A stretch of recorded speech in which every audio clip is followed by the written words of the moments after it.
People are interested in narcissism because there isn't anything, uh, well, you can't get out of being interested in your human, the quality of the human relationships that perhaps you're trying to establish. That's kind of loose language because not everybody is human. That's the sci-fi phenomena on this plane here, and there's plenty of studies that will indicate that says, well, that's who we're talking about when we say the narcissist, which is another loose term used because when you get deeper into it, there's two types of narcissist. There's I call the southerly narcissist, but it's more like the narcissist who is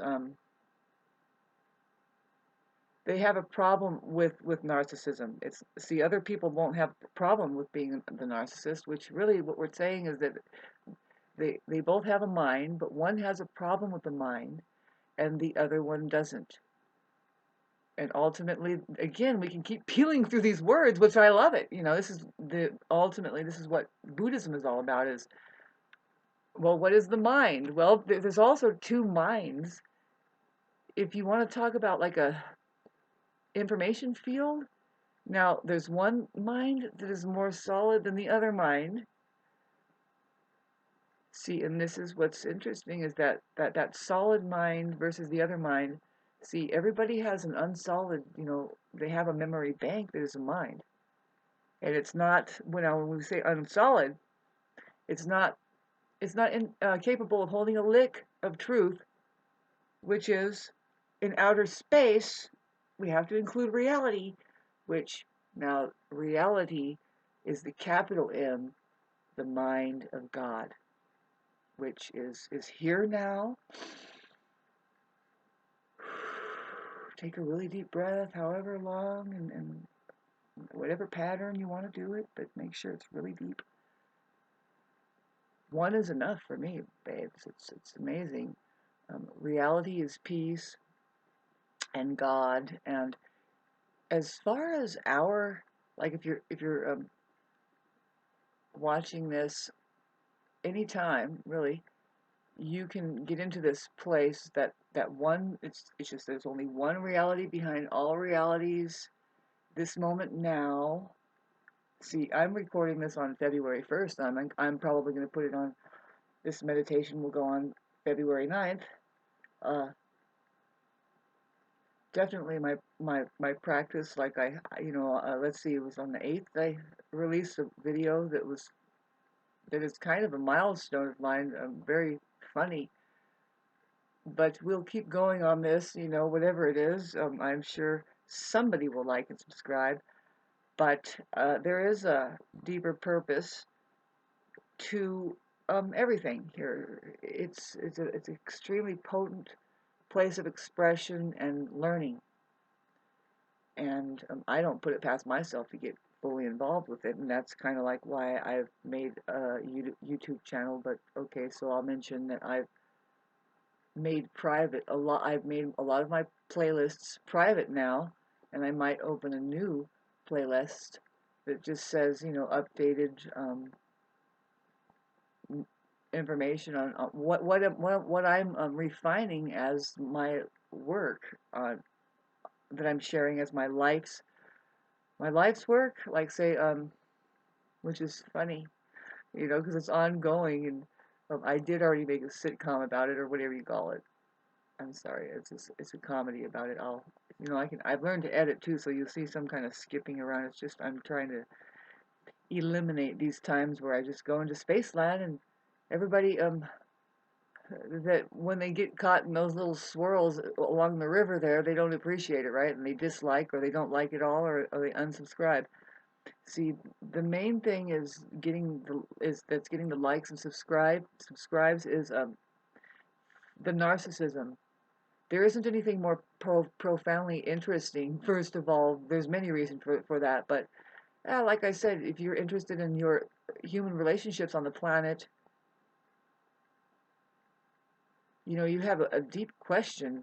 You know, it's not a. It's see, kind of responding to the one who says, "Well, I'm not at all gonna kind of give it any energy anymore, shifting the reason why somebody's miserable because of narcissism. It's like, yeah, I agree.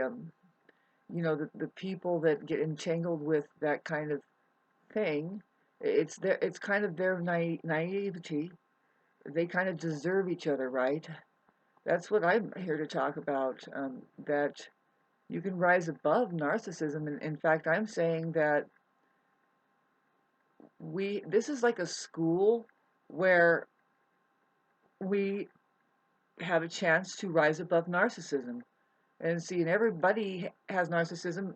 It's the same as saying everybody has a mind, a darned ghost maker, of reality and the truth itself.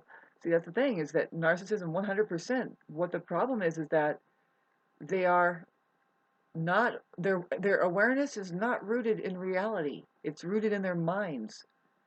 They have objects in their mind, whereas there's objects in reality, and there's situations in reality too. And there's also, I mean, there's just the unfolding of reality. That it's best to be present to that, because that's where we are really learning. See, from an early age, something disconnects them from that delicacy of just getting into their body and learning a certain thing about how to learn, and what's here really to learn. You see, and it's intercepted by people. Just to get very real and say, people begin to be the information field through which they start to get a grip on reality and the truth. And it's like, no, that's kind of bent out of the shape, because in reality, you have people, and there's the truth about people. See, but they never make it to there. And the question is, and I say this is definitely, perhaps what could maybe might be going on, is they're not even graduating into their bodies, which the meditator and Thich Nhat Hanh and all the Buddhists say that's home. That's home. If your mind is going this way and that way, just breathe and bring your body home. Why? Because that's where reality is, beyond mind, which that's the mind of God, reality is.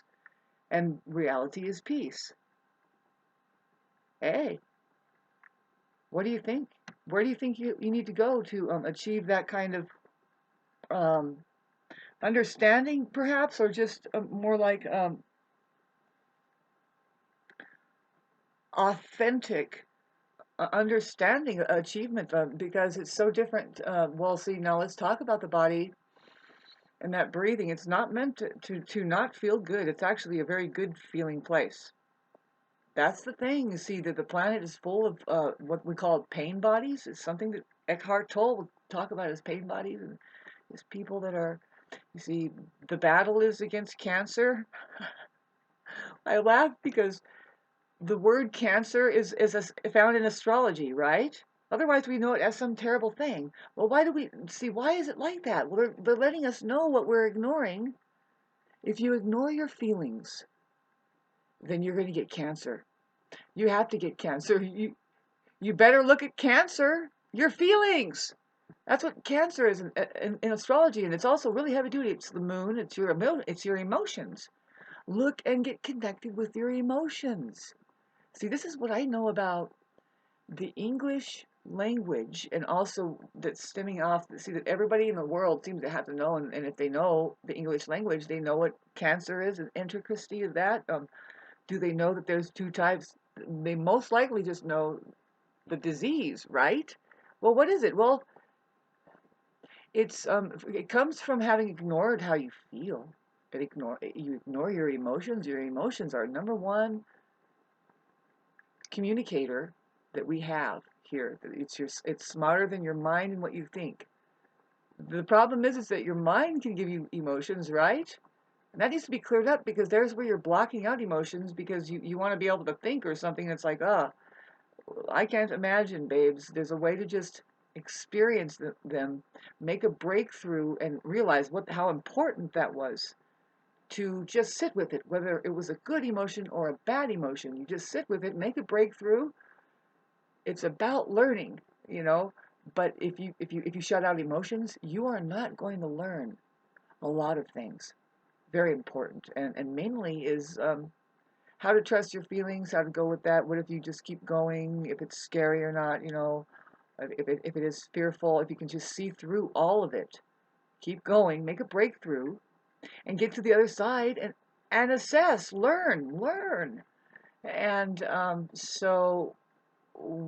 with the society that has cancer, that doesn't know that there's astrology that points at the realm of our human evolution, the part that needs emotions. The moon is the everyday domestic urge, like, did we eat yet today? Instead of saying, how are you feeling today? Hi, how are you? It's more like, hi, have you eaten today? Because that's going to really, it's like you want people to be well fed. Okay, so that's how you feel. How do you feel? Your mother. The mother is there, always is the one who really is sensitive enough. That's what that rule is. It's sensitivity of the mother, the emotional qualities that she is sensitive to respond. See, and if that's what has been missing in society, and that's why you get cancer. Why you get cancer in the face? Saying, have you been feeling? Have you been paying attention to your emotions? Really, did that really do it for you? At the end of the day, are you really feeling good? See, a lot of people are masking emotions so much that they mask they mask that they're not really even feeling good with that. You know, they're not feeling good with people. They're not feeling good with the shitty entertainment that they've reached out for, or even the medical system, or the food, or all of it. Right. This message brought to you by somebody who just. I'm a motivational speaker, and I've been attacked by some people that don't understand. It's like, oh, I take my freedom to keep expressing, and like I said, make a breakthrough with your own emotions and learn something higher. It's never about the obvious. Be there for your others as much as you can, because that's really being there for really, you're being there for yourself, is what I meant to say. You want to let in emotions happening from the environment, other people. We're all learning. Never walk away as a loser, you know. So anyway, pray for us all about that, because it's a time of total misunderstanding. Like, you can imagine there's two different people that are operating from two different places. So, but who's in the right and who's in the wrong? See, the narcissist, if you know them, babe, they're 100% incorrect. They are not reality oriented. So this is the fragmented society that we're dealing with, and it's 80%. And now is the time where you'll see the tables are turning. Give it a try. You don't argue, you just stand your ground and make a statement, and then when enough healthy people are there that observe and say, yeah, no, I think that's an obvious, so that the tables turn. The little person isn't shut out by all the bullies mobbing them over poisoning the place in the first place. That's like there's always a first offense with these people, and you have to trace it back so a lot of the times and say, oh, that's why the symptom of emotional stress and inability to take it anymore happened because somebody broke a boundary, and then they kept breaking a boundary with the bullying and whatever, just what it happens with being in a narcissistic society. Thank me for being able to be this clear and communicate about it, and we'll keep doing it. It's the only way is to get back at them, and we're not seeking revenge like they do. They're playing a game of who can win and who can control, and it's like, no, there's such a thing as controlling without limiting other people's um, way of life, and say, let's get back to what helps us feel good. And that's kind of shades of gray. You have to be really intelligent to get into the details in any one situation or area or people. But the bottom general basic line is that uh, the difference of the control freak that a narcissist is, the southerly narcissist wants to limit people's capacity to even reach for those freedoms to have that feel good, while the other one is actually doing control that's not really about people. It's about those conditions being maintained, the environment being maintained to maintain a health. It's about the health quality, the fountain of energy that's there. Maybe don't cover it up. Let's keep it sacred, blah, blah, blah, like that. You see what I'm saying? They're doing it not to limit other people. Bottom line, their control is not to limit others, to limit you or me or anybody. But the narcissist is there to try to stop and limit people from just even saying anything that there is a problem. And there's the alarm right there, and thanks for listening to this right now. I'll stop at 15:15. Give it your own profound spiritual meaning.